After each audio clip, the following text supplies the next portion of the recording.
Et salut à toi YouTube, ici Azré, j'espère que tu vas bien. On se retrouve pour la lecture des chapitres 40 et 41 de Lecteur Omniscient. Si tu veux savoir ce qui s'est passé au chapitre précédent, tu as la playlist qui est disponible dans la description. Et si tu n'es pas abonné, n'hésite pas à t'abonner. On file vers les 1000 abos sur la chaîne qui se veut dorénavant 100% spécialisée sur les webtoons, les manhwas coréens, tout ce qui est animé, lecture de webtoon.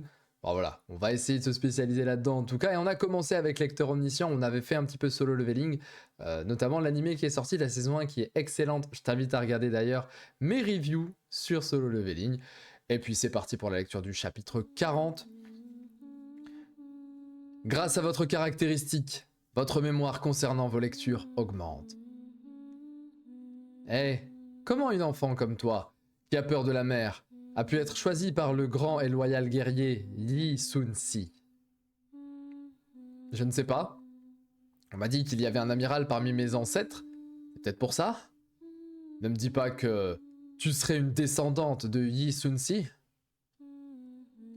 Lee Ji-hee!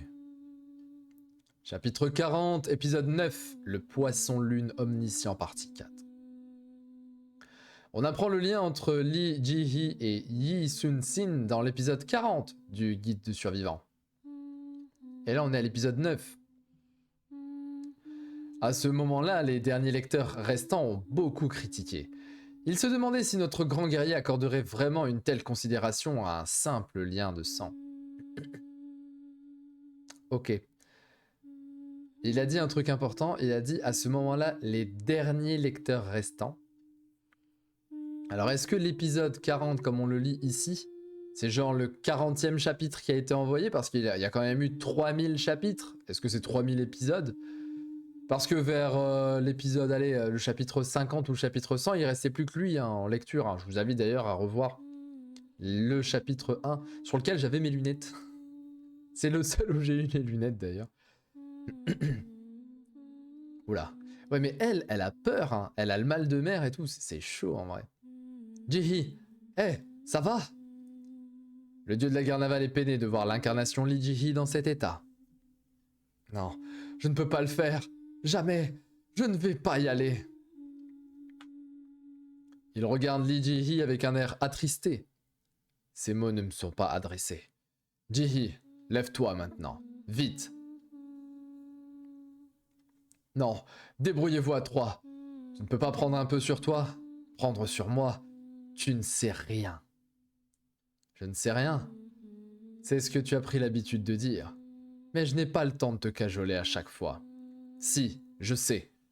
Que tu n'es pas dans cet état à cause du mal de mer. Ton amie qui est morte, elle aimait ce film. Oh, c'est l'amie qu'elle a elle-même étranglée dans l'épisode 1.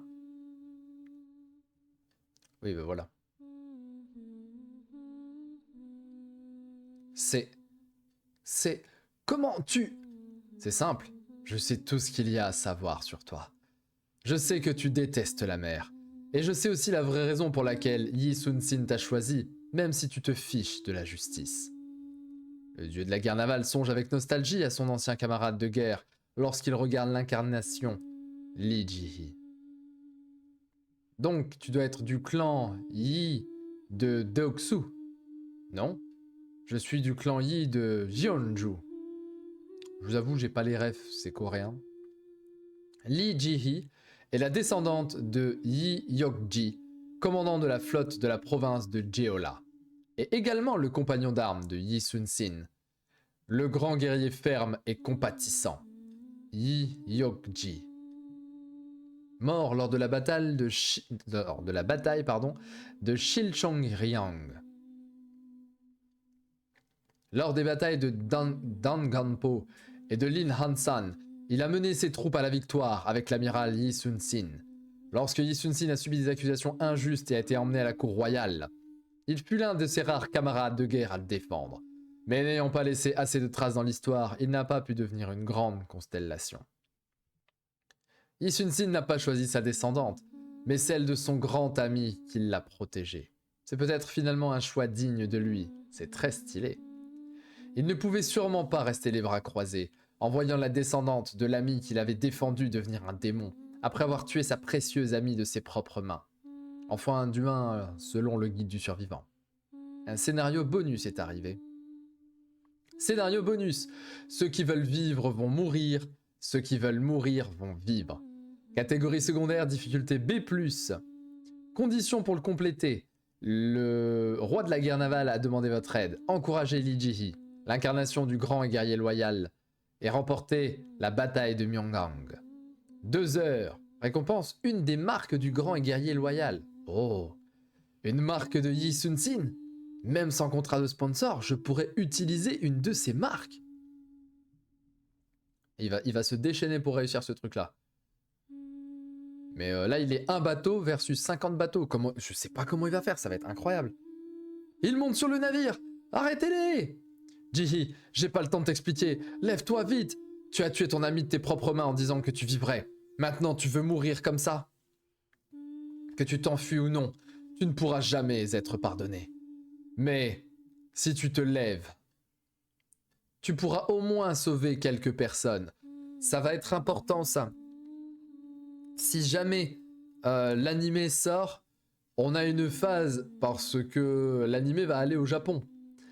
Et là, on a une phase où le Japon, ce sont les méchants. C'est un petit peu le drama qu'il y a eu d'ailleurs dans Solo Leveling avec l'arc de l'île Jeju. Là, les Coréens sont les gentils, les Japonais sont les méchants. Ça va être très compliqué la Japanimation à ce niveau-là. Hein. Oh, ça tire au fusil. Allez, Jihi, moi je crois en toi, tu vas y arriver. Lee Jihi! Ouais, sa meilleure pote. Je suis répugnante. Je n'ai pas le droit de vivre. Oui, tu es répugnante. Et moi, qui t'utilise, je le suis aussi. Vous êtes des personnages dont je connais la situation et j'utilise cela pour survivre. La façon dont je vous traite. En quoi est-ce différent de toi qui as tué sans aucune hésitation le méchant de ce film? Ok, c'était ça sa réflexion qu'il a eue au chapitre précédent. Parce que là, il vit avec des personnages de son livre, mais ce sont des vrais êtres vivants. Personne ne possède ce droit de vivre. Si tu as survécu, tu dois en prendre la responsabilité. Que tu passes toute ta vie à expier tes crimes, ou que tu vives comme un déchet, continue de vivre. À moins que tu ne veuilles vraiment mourir ici. Votre degré de compréhension du personnage est considérable. La deuxième étape de la compétence spéciale ORV s'active. Oh, cool, on peut lire dans ses pensées, ça y est. Je ne veux pas mourir. Les constellations agissent comme bon leur semble. Elles ne soutiennent pas toujours les incarnations qu'elles ont choisies. Et il y a aussi énormément de constellations qui se fichent de voir leur incarnation mourir. Lorsqu'il s'agit d'une scène qui concerne leur propre histoire, aucune constellation ne se détournera de son incarnation. Ça y est, elle y va. Le personnage Lee Jihi a obtenu une nouvelle marque. Elle active la marque la flotte fantôme de niveau 1. Elle va ramener des navires. Ça ne va pas être profitable qu'à Jonyok. Mais bon, je vais aussi obtenir quelque chose. En plus, écrit en japonais, c'est chaud. Il reste 12 navires. Elle est en train d'envoyer des tornades. Wow. Ok, donc son attaque, c'est des tornades. C'est incroyable, les tornades d'eau. Si je peux accomplir cette vengeance, alors, même si je meurs ici, je n'aurai aucun regret. Commandant. Oh, j'ai rien dit. C'est des navires fantômes. Ok, ce sont des navires coréens. Oh là là, mais la frame est incroyable. C'est très joli. Oui, bah oui. Magnifique. Ok, elle vient de devenir overpétée. Dès qu'il y a de l'eau, elle peut faire apparaître littéralement des bateaux. Oh, le regard. Ça y est, elle a fini de pleurer. Wow. Oh, oh, oh, oh, oh. C'est très classe. Descendante du coup du meilleur pote de Yi Sung-sing. Et là on le voit derrière. Tirez! Oh ouais. En plus des bateaux fantômes qui font des tirs bien réels. On attaque le chapitre 41 dans la foulée. Je sens que la suite va être incroyable quand on va réussir à retrouver Yoo Jin-hyuk. La jeune fille qui ne pleurait pas mena la bataille.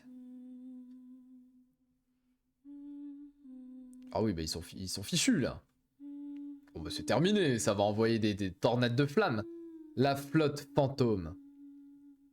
La marque la plus puissante qui transformera Lee Ji-hee en amiral. À partir de ce moment, pour faire sombrer jusqu'au dernier navire des troupes ennemies. Oh, oh, oh là là. Oh, mais c'est plus des tirs de canon, c'est quoi ça?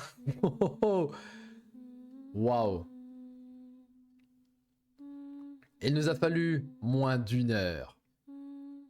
Ça a été un massacre. Massacre. Oh. Vous voyez ça, le drapeau japonais qui flotte avec la mort de tous les japonais là? Ça va mal passer ça. L'animé va mal passer sur ce plan-là, je pense. Le maître du cinéma est satisfait de cette nouvelle fin. Vous avez atteint le 4e générique de fin. Vous recevez chacun 500 pièces d'or, enfin des pièces pour votre contribution. Bon travail.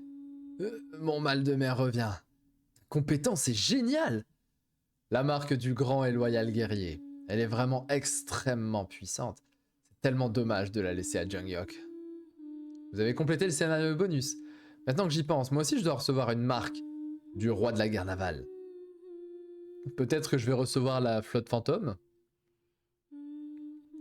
Vous obtenez la marque, le chant du couteau.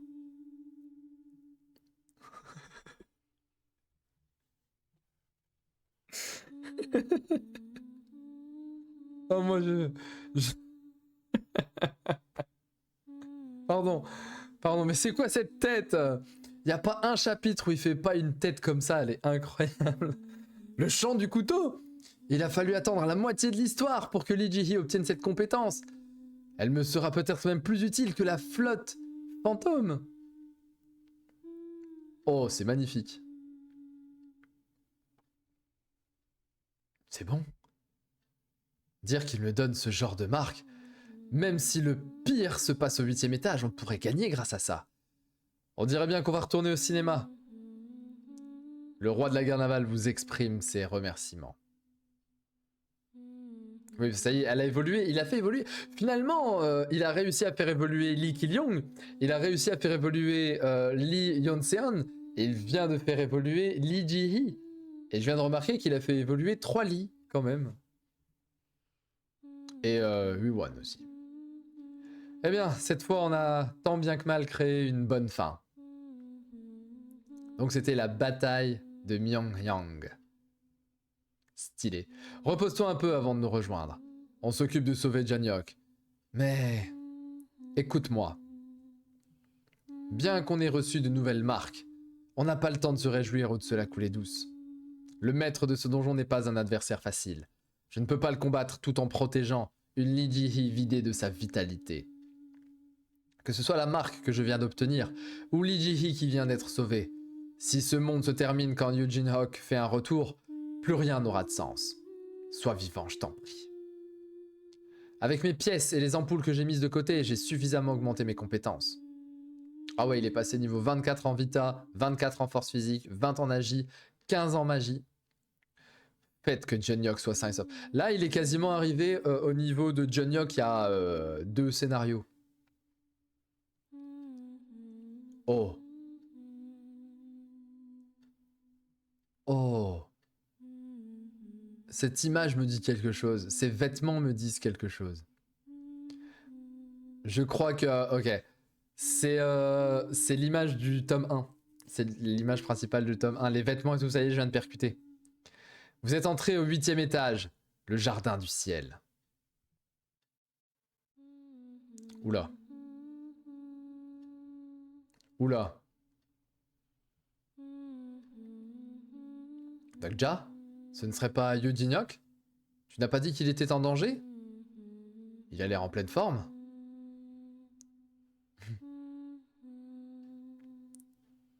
Oh, la vitesse à laquelle il avance. Hey, Yu Jin-hyuk! Ils vont se battre. Ils vont se battre. Mon Dieu. Ah, ça fait du bien. Quand je pense au mal qu'on s'est donné pour le sauver, je voudrais bien le frapper encore plusieurs fois, mais bon. Espèce de sale type. Est-ce que tu sais à quel point ça me démangeait de te frapper? Hein? Sa réaction est bizarre. Jin-hyuk?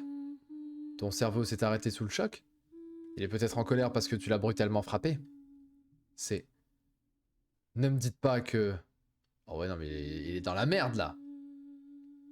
Ils vont se battre. 100% ils vont se battre. Mais il va jamais réussir à le vaincre.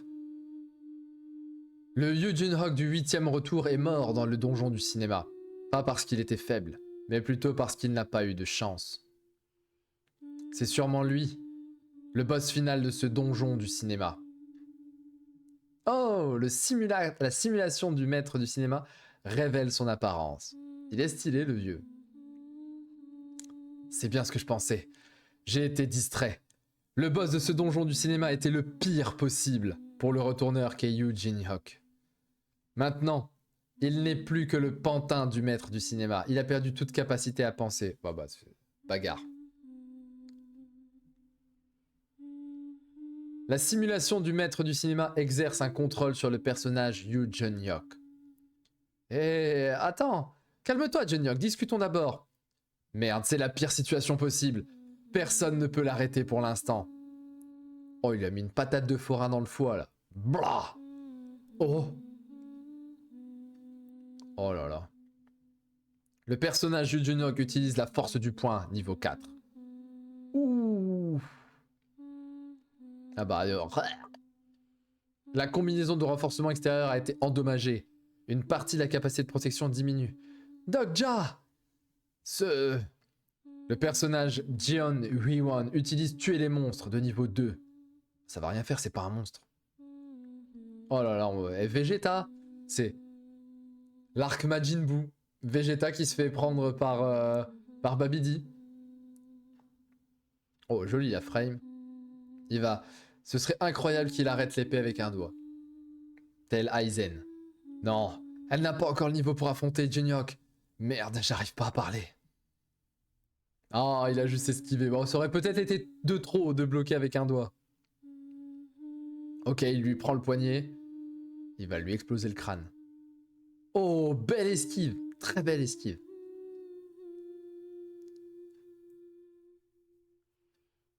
Pas mal. Le swap sur l'arme main gauche. Salto arrière. Très propre. C'est un dur à cuire. Oh, il est déjà là. Il utilise le poing au 100 pas. Oh. Ah bah elle s'est fait massacrer. Hui-won. Jie, attention.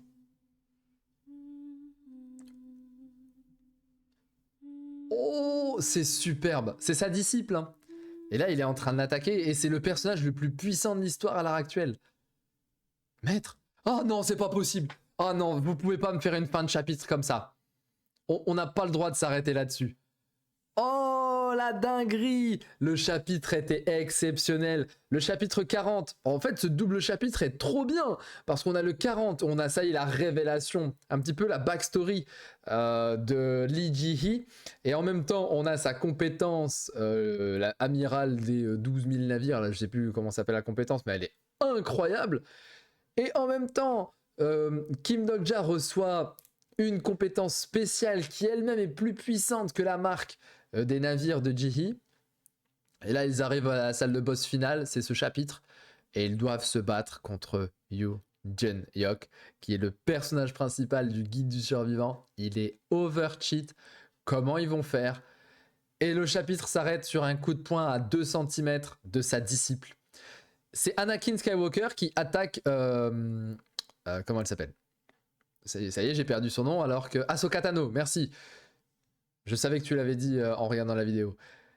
c'est Anakin Skywalker qui attaque Ahsoka Tano là. Là, c'est trop, c'est trop. Moi, je vous dis 9,5 sur 10 parce que c'était 2 excellents chapitres. N'hésitez pas à me donner votre note si vous avez envie de le donner en commentaire. Et on se retrouve demain à 18 h. J'en peux plus. On va pouvoir lire demain le chapitre suivant, le 42 et 43. C'était Azray. Porte-toi bien. Ciao, ciao.